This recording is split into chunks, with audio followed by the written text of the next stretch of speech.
दोस्तों एक बार इस बयान को गौर से सुनिएगा। एक बार मोदी और योगी को जाने दो, फिर हिसाब होगा। याद आया आपको ये बयान किसने दिया था? जब भरे मन से पुलिस को 15 मिनट हटाने की बात की गई थी, तब देश की तथाकथित सेकुलर लॉबी कहाँ छिपी थी?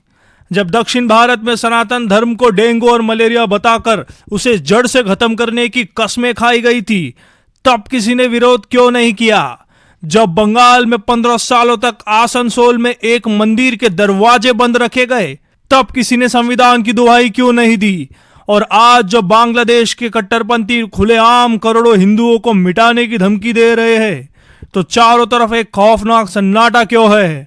इन सब बयानों पर कोई इकोसिस्टम नहीं रोया, लेकिन आज पश्चिम बंगाल के एक बीजेपी विधायक ने सिर्फ 2 मिनट के बयान पर पूरे देश के न्यूज चैनल और सोशल मीडिया में आग लगी है। ऐसा क्या कह दिया है इस नेता ने कि कल तक सनातन को मिटाने की बात करने वालों को अचानक संविधान याद आ गया है? दोस्तों आज की इस स्पेशल वीडियो में हम दूध का दूध और पानी का पानी करेंगे। हम बात करेंगे उस सच की जिसे दिखाने से बड़े बड़े न्यूज चैनल डरते हैं। अगर आप भी इस दोहरी राजनीति से तंग आ चुके हैं और चाहते हैं कि हम ऐसे ही निडर होकर सच बोलते रहे, तो इस वीडियो को पूरा समर्थन दीजिएगा। जल्दी से इसे लाइक करिए और खत्म होने के बाद अपने व्हाट्सएप ग्रुप में शेयर कीजिएगा, ताकि ये वीडियो लाखों अच्छे लोगों तक पहुंचे। सच्ची पत्रकारिता को जिंदा रखने के लिए इस चैनल को तुरंत सब्सक्राइब करें और बेल आइकन दबाएं। दोस्तों आप लोग हमें प्यार तो करते हैं, लेकिन आप सब्सक्राइब नहीं करते, तो आपसे एक रिक्वेस्ट है कि जल्दी से आप सब्सक्राइब कर दीजिए, क्योंकि अब मैं आपको दिखाता हूं राजनीति का वो नंगा सच, जिसे सुनकर आप भी सोचने पर मजबूर हो जाएंगे कि आखिर सही क्या है और गलत क्या है। पश्चिम बंगाल चुनाव 2026, पूरा देश नतीजों पर नजर गड़ाए बैठा था। कोलकाता के काशीपुर बेलगाछिया सीट पर मुकाबला काटेगा था, लेकिन जब नतीजे आए तो बीजेपी के रितेश तिवारी ने जीत का भगवा परचम लहरा दिया। जीत के बाद अनुमान नेता जनता को शुक्रिया अदा करते हैं, लेकिन रितेश तिवारी जब मंच पर आए तो उन्होंने कोई रटा रटाया भाषण नहीं दिया। उन्होंने एक ऐसा डेटा जनता के सामने रख दिया जिसने राजनीतिक पंडितों के होश उड़ा दिए। रितेश तिवारी ने भरे मन से गरजते हुए कहा, 1952 से लेकर 2026 तक इन 74 साल के इतिहास में मैं पहला क्षेत्र का विधायक हूं जिसे एक भी मुसलमान ने वोट नहीं दिया। जरा सोचिए, एक तरफ एक पार्टी दिन रात सबका साथ सबका विकास का नारा लगाती है, मुसलमानों को सरकारी योजनाओं का सबसे ज्यादा लाभ दिया जाता है, free ration, Awas Yojana, scholarship, सब कुछ मिलता है, लेकिन जब वोट देने की बारी आती है तो एक मुश्त ब्लॉक वोटिंग होती है, सिर्फ हराने के लिए। रितेश तिवारी ने मन से जो बोला वो किसी भी राजनेता के लिए एक पॉलिटिकल सुसाइड हो सकता था। उन्होंने कहा, जिसने मुझे वोट नहीं किया हम उसके घर वोट मांगने भी नहीं गए थे।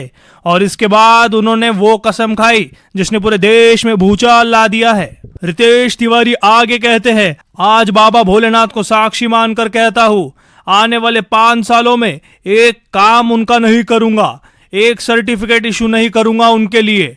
मेरा लाइफ चल रहा है, मुझे कोई फर्क नहीं पड़ता कि कौन क्या सोचेगा।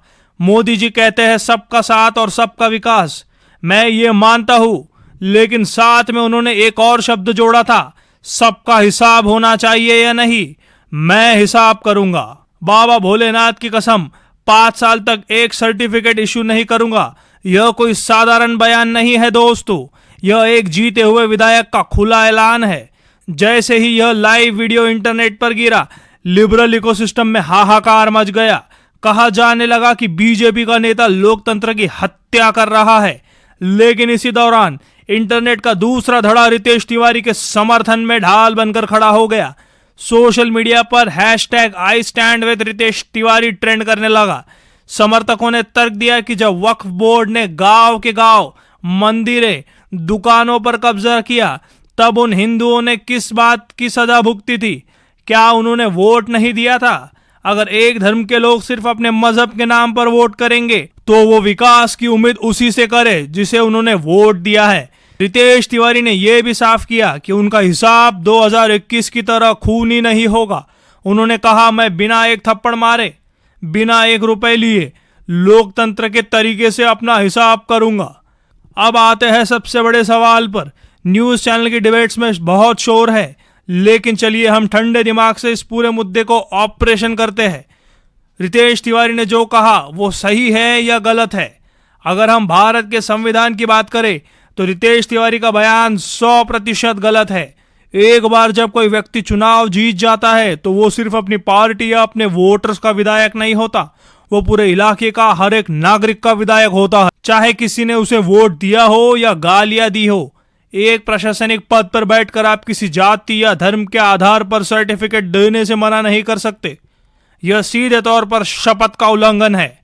बट दोस्तों, सिक्के का दूसरा पहलू भी देखिए। रितेश तिवारी का बयान भले संवैधानिक रूप से गलत हो, लेकिन भावनात्मक और राजनीतिक रूप से इसने एक बहुत बड़े साइलेंट मेजोरिटी की नस को छू लिया है। बहुसंख्यक समाज में आज यह भावना गहरी हो चुकी है कि राजनीतिक पार्टियां सिर्फ उनके पैसों से योजनाएं चलाती है, लेकिन अल्पसंख्यक वोट बैंक एक तरफा वोटिंग करके उन सरकारों को ब्लैकमेल करता है। रितेश तिवारी का गुस्सा उसी वन वे ट्रैफिक का नतीजा है।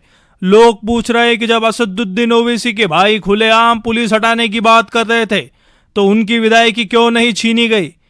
जब उदयनिधि स्टालिन सनातन को बीमारी कहते हैं तो उन पर कोई एक्शन क्यों नहीं हुआ? जब तुष्टिकरण के नाम पर एक खास वर्ग को सब कुछ दिया जाता है तब लोकतंत्र खतरे में क्यों नहीं आता?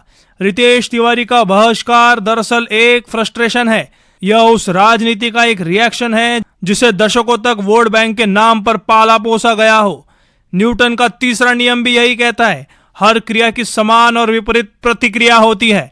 आज बंगाल में जो हो रहा है वो उसी ध्रुवीकरण की प्रतिक्रिया है। दोस्तों, आज लोकतंत्र एक दोराहे पर खड़ा है। रितेश तिवारी ने जो कहा वह भविष्य की एक बहुत खतरनाक राजनीति का ट्रेलर है। अगर देश में इसी तरह तुम मुझे वोट नहीं दोगे तो मैं तुम्हारा काम नहीं करूंगा कि राजनीति शुरू हो गई तो ये देश पूरी तरह से बढ़ जाएगा। लेकिन इसकी जिम्मेदारी सिर्फ रितेश तिवारी पर नहीं डाली जा सकती। इसकी जिम्मेदारी उन नेताओं पर भी है जिन्होंने धर्म के नाम पर वोटर्स को डराया और ब्लैकमेल किया। जब तक सबका साथ का सम्मान सबके वोट से नहीं होगा तब तक सबका हिसाब ऐसे ही खुले मन से मांगा जाएगा। अब फैसला है आप पर, यानी इस देश की जनता पर। आप भारत की अदालत है। मुझे कमेंट बॉक्स में पूरी ईमानदारी से बताइए, क्या रितेश तिवारी का यह बयान लोकतंत्र की हत्या है या फिर दशकों से चल रही आ रही तुष्टीकरण की राजनीति का सही इलाज है? कमेंट सेक्शंस आप लोगों के लिए खुला है दोस्तों। चलिए आइए और अपनी बेबाक राय वहां लिख दीजिए। हम आपके कमेंट्स पढ़ रहे हैं और उस पर रिप्लाई भी कर रहे हैं। देखते हैं कितने लोग रितेश तिवारी के साथ खड़े हैं और कितने खिलाफ, और उनका कारण क्या है। अगर आपको मेरी ये बेबाक और अनसेंसर्ड रिपोर्टिंग पसंद आई हो तो इस वीडियो को भारत के हर मोबाइल तक शेयर करके पहुंचाइए। ऐसे ही दमदार और डंके की चोट पर सच बोलने वाली वीडियोस के लिए हमारे चैनल को आप भी सब्सक्राइब करें। दोस्तों, आप हमें सुपर चैट की तरह से सपोर्ट भी कर सकते हैं। आप देख रहे थे मुंबई टुडे लाइव। मिलते हैं आपसे अगले अपडेट में। तब तक के लिए जय हिंद, जय भारत।